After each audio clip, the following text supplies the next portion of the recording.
Seja bem-vindo à aula de tipos primitivos da linguagem Java.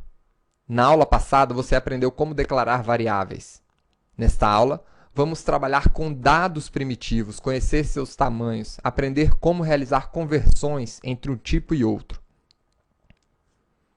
Na aula passada, nós vimos que é possível criar variáveis declarando o seu tipo. Logo após o seu tipo, o nome da variável. Então, por exemplo, idade. E, em seguida, atribuir um valor a essa variável. Agora, quais são os tipos chamados primitivos da linguagem Java? O que é um tipo primitivo?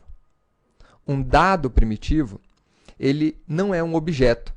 Ele é apenas o seu valor, sem nenhuma funcionalidade extra. Mas que valores são primitivos?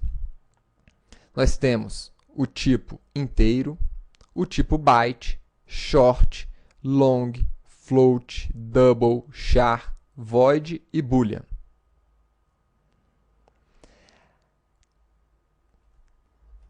Cada um desses tipos pode receber valores diferentes. Um inteiro recebe um valor sem fração. Um double pode receber um número fracionado. Então, por exemplo, um preço de R$ 12,45.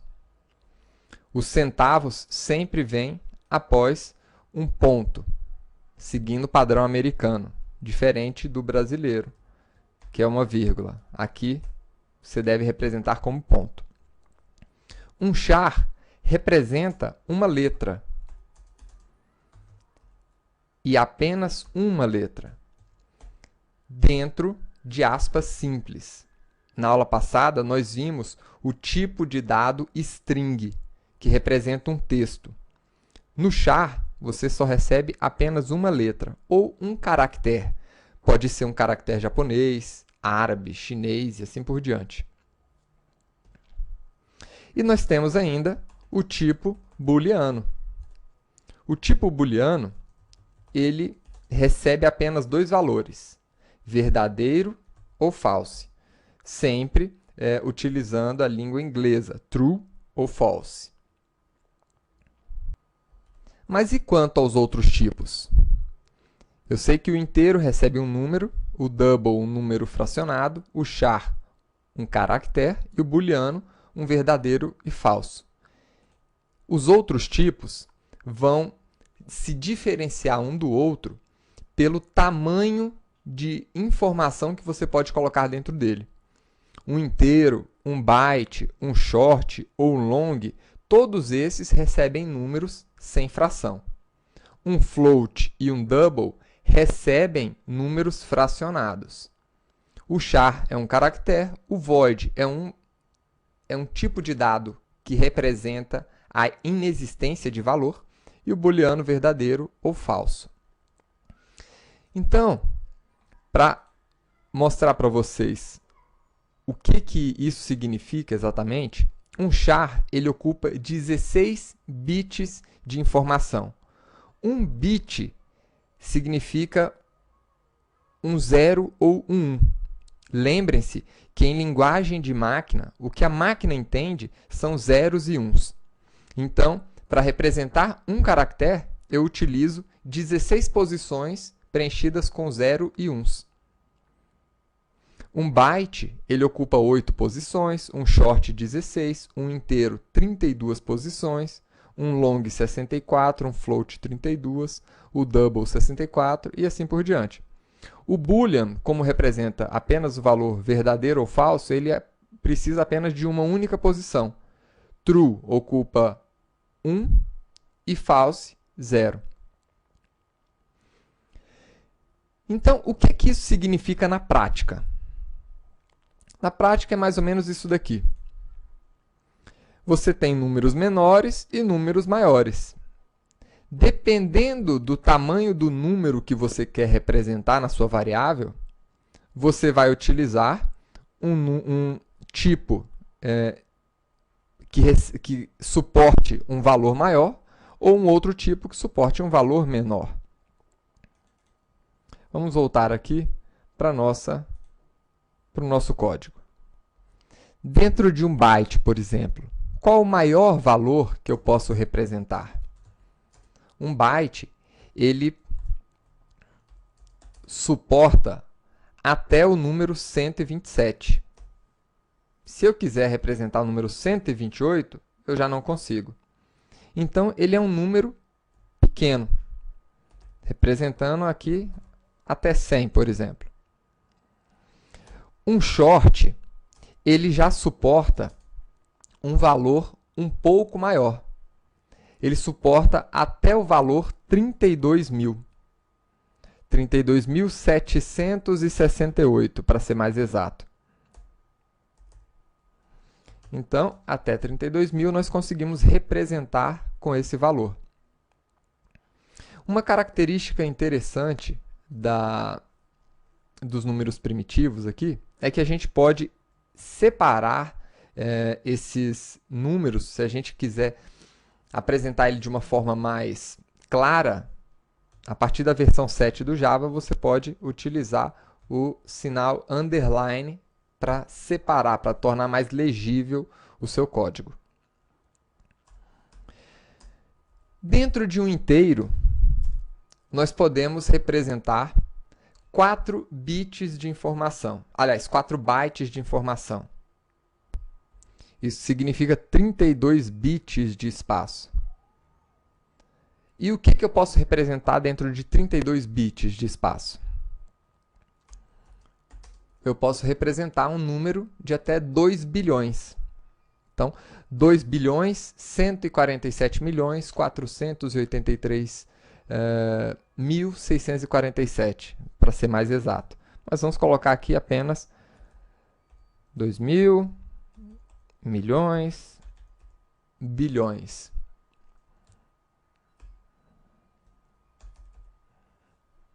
Então, está aí. Opa. Esse é um número que é possível representar com um inteiro. Então, vou colocar aqui até 2 bilhões. E com o número long? Um long, como o próprio nome diz, ele é bem longo, né? A gente pode representar um número de até 9 quintilhões. Vamos tentar representar esse número aqui? 9 mil, milhão, bilhão, trilhão, quatrilhão, quintilhão. É isso aqui. Então, percebam que é um número bem grande aqui, né? 9 quintilhões. E o double? O double, ele é um número, assim como o float, um número que aceita frações. Qual é o maior número que nós podemos colocar dentro de um double? É este número aqui. Percebam que o formato desse número apresenta um E mais aqui no meio. Esse é um formato definido pelo padrão IEEE 754. IEEE 754. Tanto ele como o float, eles adotam esse padrão que define como os números de ponto flutuante, ou seja, os números com frações, devem ser tratados pelo computador. Ou seja, como esses números devem ser processados pela CPU. Então, aqui nós temos um pouco do que é possível armazenar dentro de cada um desses tipos de dados primitivos aqui. Agora, eventualmente, você pode encontrar os números terminando com algumas letras. Por exemplo, L, que significa que isso aqui é um long. F, ou D, que significa que é um double. E se você tivesse ainda um float, você também poderia representar ele com um F no final, simbolizando que aquele valor se trata de um float.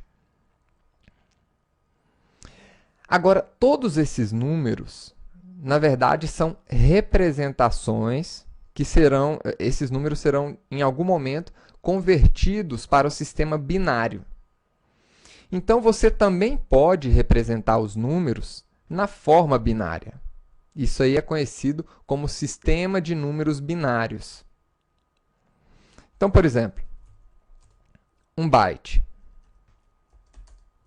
Eu poderia representar um byte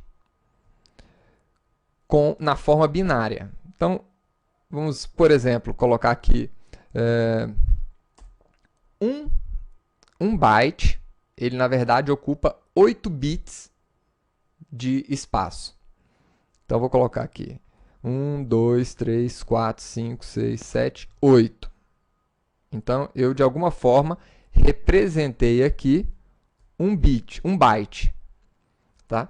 Então, quando nós estamos escrevendo um número na forma binária, é preciso começar com o prefixo 0b, para mostrar para o computador que isso aqui é, logo após esse prefixo 0b, esse valor aqui está no formato binário.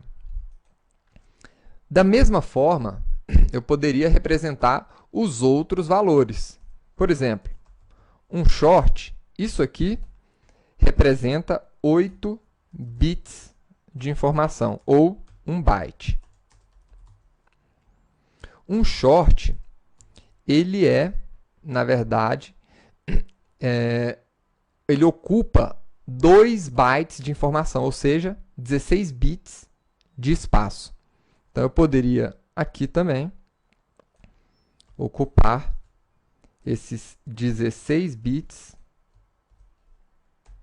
de espaço.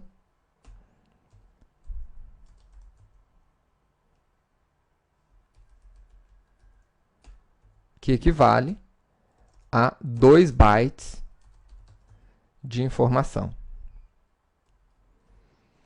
E o nosso inteiro? O nosso inteiro, ele já ocupa 32 bits de espaço, ou seja, o dobro do espaço ocupado pelo short. Então, temos aqui 32 bits de espaço, ou 4 bytes de informação.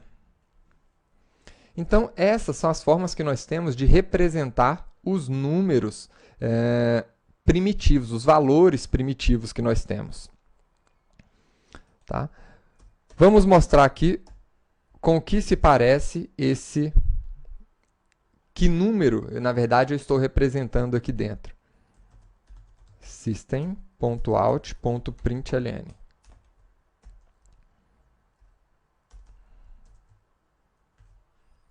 Vamos ver, que eu mesmo não faço a menor ideia de que número é esse. Então, vamos compilar a classe. Acabei colocando um número maior do que permitido dentro do nosso short, que ele permite até o número 32.767. Vamos tentar compilar aqui novamente. E agora sim, conseguimos compilar a nossa classe.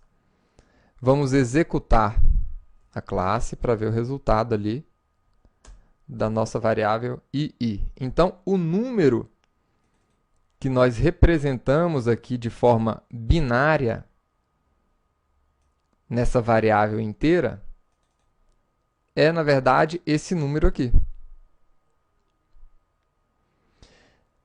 Agora, uma última informação. Nós já vimos os vários tipos, as várias formas de declarar esses tipos.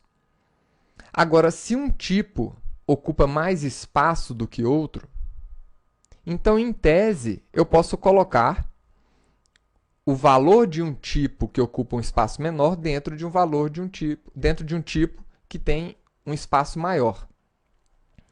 Então, por exemplo, aqui o meu short. Eu posso colocar ele dentro de um inteiro? Sim. Eu posso pegar o meu inteiro, o meu i. Vamos lá. Eu vou pegar o nosso i e dentro dele eu vou colocar o short. Isso é possível? Perfeitamente possível. Então vamos aqui. Perfeitamente possível. Isso aqui a gente chama de uma conversão, porque a nossa variável, na verdade, ela é um inteiro. Então, eu estou convertendo um short para um inteiro. Eu vou imprimir aqui o valor dessas duas variáveis. Primeiro do short e depois do nosso inteiro.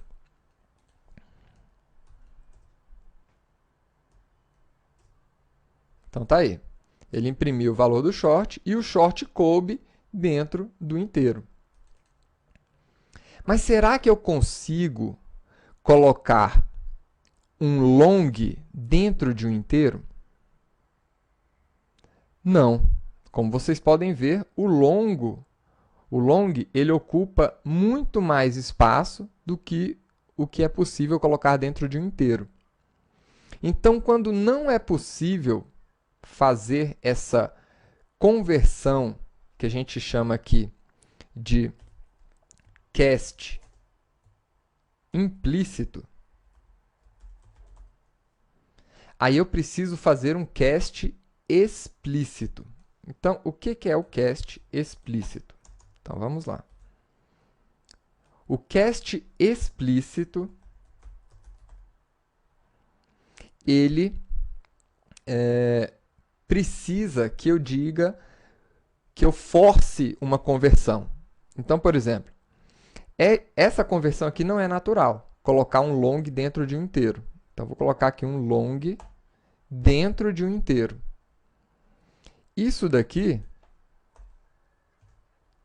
não é possível colocar todo o conteúdo, talvez não seja possível colocar todo esse conteúdo dentro de um inteiro.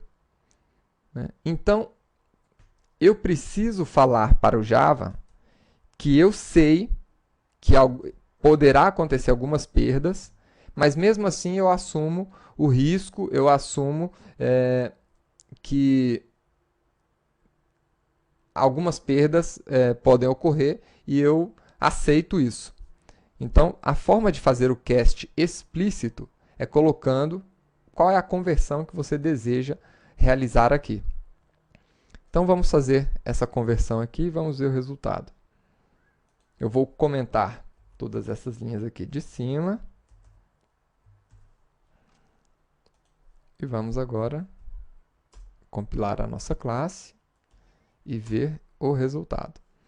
Então, aqui nós tínhamos, primeiro, o valor 9 quintilhões, e ele tentou jogar dentro do meu inteiro esse valor. Então, houve uma série... Ele colocou o máximo que ele conseguiu aqui, né? E ele acabou quebrando. Percebam que o valor está bem diferente. Se o valor fosse um valor menor, então vou colocar um valor bem menor aqui. Vou reduzir o tamanho do meu long e vou colocar lá dentro agora. Aí ele colocaria sem problema. Então tá aí. Se a gente tentar colocar um valor muito maior sem fazer a conversão,